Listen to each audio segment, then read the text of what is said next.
आज हम पढ़ेंगे रैशनल नंबर और इररेशनल नंबर क्या होते हैं। वन बाय वन मैं आपको दोनों चीज़ें समझाता हूँ। सबसे पहले हम समझेंगे रैशनल नंबर किसे बोलते हैं। ये आपके एग्ज़ाम में बहुत पूछा जाएगा। सबसे पहले हम जानेंगे रैशनल नंबर। जो नंबर p बाई क्यू की फॉर्म में लिखा जाए उसे रैशनल नंबर बोला जाता है। यहाँ पर p कोई भी इंटीजर नंबर हो सकता है और क्यू भी कोई भी इंटीजर या कोई भी नंबर हो सकता है, ठीक है। बट यहाँ पर क्यू जीरो नहीं होना चाहिए, क्यू जीरो से बड़ा होना चाहिए और p कुछ भी हो सकता है। ये फ्रैक्शन माइनस में भी हो सकता है।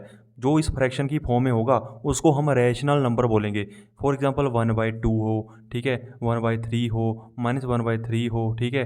फिर 7 भी हो सकता है, क्योंकि 7 को हम 7/1 लिख सकते हैं। यहाँ पर एक क्या है, क्यू है, क्यू जीरो से बड़ा होना चाहिए, तो एक जीरो से बड़ा है तो इसको ऐसे भी लिख सकते हैं। तो फ्रैक्शन की फॉर्म में हो या सिंपल नंबर हो, या फिर जैसे हम 1/4 को 0.25 भी लिख सकते हैं। तो यहाँ पर पॉइंट के बाद हमारे जो डिजिट है वो टर्मिनेट कर गए, तो इसको भी हम रैशनल नंबर बोलेंगे। या फिर 1/3 को हम इस तरह भी लिख सकते हैं 0.333, यानी कि पॉइंट के बाद अगर डिजिट रिपीट करते रहें तो भी हम उसको रैशनल नंबर बोलेंगे, ठीक है। अब बारी आती है इररेशनल नंबर की।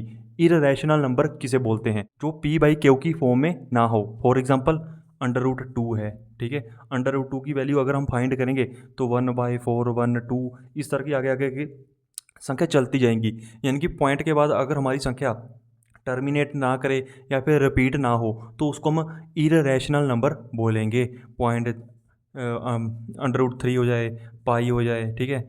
तो ये सब क्या किसके एग्जाम्पल है? इररेशनल नंबर के एग्जाम्पल है। अगर आपसे पूछा जाए कि इरेशनल नंबर क्या होते हैं, इररेशनल नंबर क्या होते हैं, तो ये सब क्या है? इररेशनल नंबर है, ठीक है। जिसके पॉइंट के बाद टर्मिनेट ना करे या फिर रिपीट ना हो उसको क्या बोलते हैं? Irrational number. अगर उसको सिंपल लिखना हो तो कैसे लिखेंगे? जैसे √2 हो गया, √3 हो गया, पाई हो गया, ठीक है। इनकी वैल्यू क्या होती है? पॉइंट के बाद क्या आती है?